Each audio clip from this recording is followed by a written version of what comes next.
Let's hope this doesn't spill all over my carpet. That'd be neat if it didn't. I thought you were saying that'd be neat if it did, and I was like, hello? Well, no, I also use this carpet. Fuck.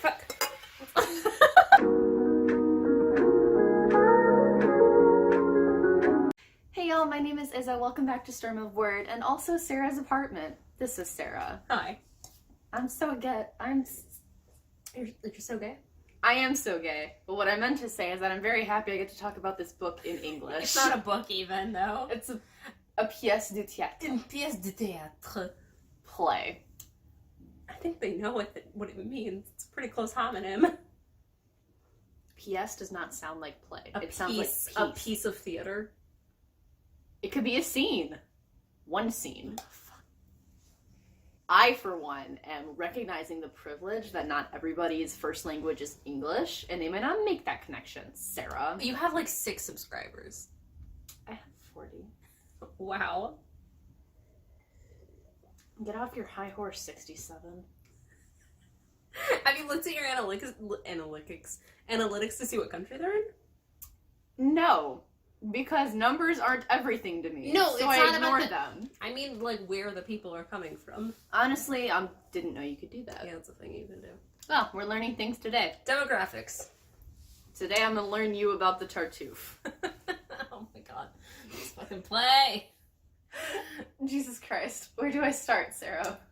So Tartuffe was birthed in the 1660s. It was published in 1669, and I said nice in front of the whole class. 1660. I thought it was 1664. The final Wait, publish. hold on. Hey Google, when was Tartuffe published?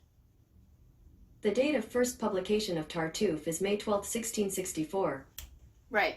So, it first got published in 1664, and then I think he made fun of the king too much, so the censorship banned it. So he had to take it back, redo it, then republish it, I think in 1666, where he still made fun of the king too much, so they retracted it again, and then he had to publish it in 1669, nice, yes, where he basically said that the king was nice, and then continued on with the rest of his play. Do you want to tell the nice people what Tartuffe is about? I do want to tell the nice people what Tartuffe is about. Basically, yeah, Tartuffe is the 5-act five-act saga about one man realizing a little too late that he has been played because he's been swindled. He's been swindled by his gay lover. They're not even lovers. It was so unrequited. It really is just Poor like Uncle. It's just so it's incredibly homophobic. It's really tragic. Yes. Well, it's mostly homophobic because I had to read it in Old French, so it was homophobic towards me. So yeah, we can go down, break it down act by act, because this is a rant review. Because I'm not actually reviewing this, because Tartuffe does not need subscribers. Legitimately, neither does Moliere. Legitimately, how many people are gonna watch this video? How many people are gonna watch this video knowing what Tartuffe actually is? No, none of you. And none of you will none of you will reach the end of this video actually knowing what it's about because I don't know what it's about. Really, I don't. We open on Madame Purnell fucking dunking on her entire family. She's like, she goes up to her son's... She literally goes, like, around the room. She's like... So, first off, it starts off, she's leaving because she's pissed because nobody is listening to her. This is modern comparison, this is your grandma storming out of the room because everybody's on their phone and nobody's having a real conversation, but she is not actually trying to make a conversation with anyone else. She just wants to get paid attention to. Yep. She thinks her housemate talks too much. Which is, like, legitimate. Doreen has, like, a 6-page monologue about coming out as a lesbian. She would be Sarah J. Maas's exposition character. She really would be. She was like, shit, I need to write in representation.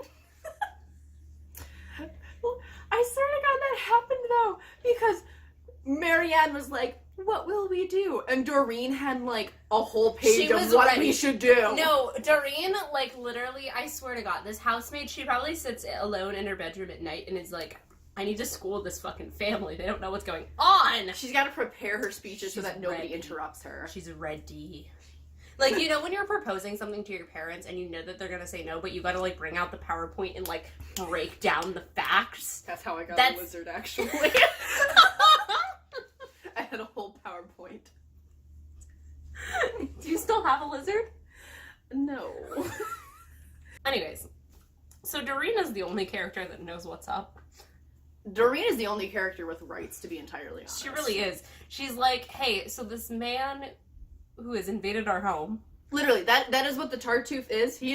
That is French for home invader. It's really not. Actually, it's French for hypocrite. A religious hypocrite, specifically. Yes. But this man who has invaded our home. Home invader. Gay lover, home invader. Check out my album. I don't even know where this is going. This whole place seems like a fever dream. It really did. Where were we? This man Madame who was Parnell. Yes, this man who has invaded our home. He is using you for your money. He's poor. How dare you say he's poor? How dare you? How dare you? He is. He's pious and wonderful, and he's given all of his money to starving orphans to eat. He has not. It's not. So, Act 1, Madame Parnell goes around the room, and she's like, you, Doreen, you fucking talk too much. Elmire, you're a slut. Marianne, you don't talk enough. You got too many secrets, you don't have and I don't trust you. That's why her hair What is did she say about Dami? She said he lived life too freely. What fucking complaint is that? You have no anxiety. No. How fucking dare you? She said that Dami was too violent, and then she said to her stepson that half-son. Her half-son, that he... What's his name? Not talks a little bit too much. What's his name? Cléance. Lives life too freely. He is a libertin, and that is bad. Whatever that means. He doesn't have anxiety. How fucking dare he? So, that's Act 1, Scene 1. This is the foot off for our play. It's important to note that Elmire... None of those characters grow, by the way. They stay the same. Yes. Elmire is Orgon's second wife. Yes. And his first wife died of sickness. This is relevant. We will now share why. Because Orgon comes home after being, like, away from his home weeks on end. Yes. And Doreen is like, your second wife is sick. And he just is like, okay. But Tartuffe? But Tartuffe? No, and Tartuffe. A Tartuffe? A Tartuffe. And Doreen's like, what? I mean, he was fine. Like, hello, your wife is right there, but if you really want to know about Tartuffe, he, like... ate a bunch of food. He drank some, he ate some, he did a little bit of praying, he went to bed on time, and oh my god. Le pauvre. Every time. You know that meme that's like, I have done nothing wrong in my life ever, I know this and I love you? That's it. Like, Tartuffe is Mona Lisa, and Orgon is Dr. Saperstein. Yes. So... the homoeroticism of their relationship starts off early. It really hits you in the face. Enough so. Yeah. There's this one guy in our class who, I don't know. I'm not going to judge by appearances, but he just seems like a pretty standard straight white boy, you know? The one who sits behind us? Yes. Yes. Enough so that this man was like, Professor Jenna, are they gay? Does Tartuffe is gay? He was the first one to ask. Like we were all theorizing, but he literally raised his hand. It was like, "Does Orgon is gay?" And Jenna, bless her heart, went and looked up a scholarly article about whether or not they does is gay. She read them a lot in class. She's like, "Yeah, tu as raison." I'm like, yeah, J'ai raison. And they were from like the 1970s. Like, people have thought about this for hundreds of years. A while. So the thing about Orgon's blind love for Tartuffe is that he is willing. He wants Tartuffe to be in his family. He's been calling him brother this whole time. Frère. And so he wants to break off his daughter Marianne's engagement with her lover, Valère. This is like a love marriage thing. This isn't like an alliance. Like, she wants to get married to this man. She's into it. But Orgon is like, This is the only sign of personality she has during the entire play, is being like, I would like to marry Valère. Like, please, can I please get a Valère? Scrap of personality, sir. Orgon rolls up, and he's like, hey, I know I gave Valere my word and everything. I think the direct thing was, like, I gave him my sword, which is basically his word or his something. Blessing. Yeah, it's basically a blessing, but, more of that. 180, I need more drink than I can handle for this video. Scratch that, you're going to marry Tartuffe. Member of the family. And Marianne's like, what? But she's a good daughter. Oh, she's a good daughter. Naughty the fuck. Naughty the fuck. But she's a very good daughter, and she wants to be obedient and make her dad happy. Yes. So, literally, she's like, yeah, I guess so. And Doreen rolls up like, excuse me, sir, your word. You gave it over, you can't, no. Tartuffe is a bitch, and you can't marry him into your family. You just want him for your money. I just would like to see this, I want to see Doreen, I just want to smack down. Smackdown between Doreen and Tartuffe? Oh mon dieu. We haven't even gotten to that yet! We're gonna get there. We'll get there. Yes, okay. We'll get there because first. My favorite scene! Nobody's gonna know what we're talking about during this entire video. I'm going to download the video off YouTube and rip the clip. Which one, though? The hat? Yes, the hat! Which you will see momentarily. Okay. But, so, this is Act 2, where Doreen literally has to pull this family... Wait. What am I missing? Pause for a second. Between acts, can you just translate, go between acts with that clip? Just Act 1. Oh mon dieu. Act 1, Okay. Scene. Act 2, Orgon is like, hey, Marianne, you're gonna get married to Tartuffe. Doreen literally has to drag Marianne and Valere by their ears around because... She rolls up. She does roll up because Marianne's like all sitting like sad, looking off in the window, like, oh, how I would like to marry Valere. And then Valere rolls up like, I heard about your new engagement. Do you have something to say about that? Here's the thing. You want to give me some information? I wish we had seen a physical representation of Valere because I bet you the dude was hot. Oh, I'm so sure he was hot. I'm sure Valere was like stacked. I'm sure he was an attractive French man with the accent and everything. I mean, they all had accents. But then Doreen decides to deal with Tartuffe herself. Oh, yes, she does. And Doreen is like... Because Valere rolls up, and he's like, so, I'm so glad that you've decided to break off an engagement. I'm just not going to talk to you anymore. And Marianne's like, oh, I guess so. Instead of saying, like, hey, I don't want this, they just basically, like... What is that thing? They're super passive-aggressive. I like to imagine that she knows that, like, Valere will, like, fight for her honor. If he knows that she doesn't want it. And she doesn't want to see blood. Because Probably. Marianne is no spine. No spine. No spine. Not one spine in this girl. Doreen's like grabs them by the ear and is like, I need you two to separate. I will take care of this. Stop being stupid. The only Act 2, rational scene character. end. Yes. Now, scene 3. Entre le Tartuffe. Que voulez-vous? Vous dire. Oh mon dieu. He rolls in. Doreen is there. Doreen is there. Doreen is there. And the rest of Doreen is there. Oh, yes. So much that he has to make a whole statement about it. He literally yells, oh mon dieu! And like whips out his handkerchief and is like, cover thyself. I don't know which is funnier. There's so we watched like so many clips. There's so many interpretations. There's some where she's literally got the girls out and like she's there, like there. He's like, it's very gentle. There's like the one that we've been showing you is just this gentle like, oh mon dieu. But then there's one where he, like the homoeroticism is there because he looks at her tits and just goes, oh mon dieu. Well, there's one where they aren't even showing. Like she's got like up to her neck and it's like, oh my god, I can sense them. And then there's one where he doesn't even enter the room and just throws it across the floor. Once Tartuffe's the lady doth protest too much, I am so straight. I can't not be tempted by boobs. What? Yes. No. Me? Oh my god. Gay? No, I see boobs and I cry a little bit Does inside. Tartuffe is gay? Absolutely not. But after his hissy fit is over, Doreen is like, hey, Elmire is coming up. Because Elmire has taken it upon herself to be like, hey, Tartuffe, I realize you might have propositioned this marriage to Orgon, and I want you to And you tell also might have propositioned Orgon. Yes. So I just would like to tell you to step the fuck down. Step the fuck down. What the fuck is up, Tartuffe? What did you say? No, here? step the Fuck fuck up. Tartuffe. But apparently, plot twist, Tartuffe is not the child predator I thought he was. No! He is the hots for Orgon and Orgon's wife. And what can I say? He's in the MILFs. Yeah. And so Elmire is like, this man is after me. Yeah. She knows, she knows, Sorry. she knows what...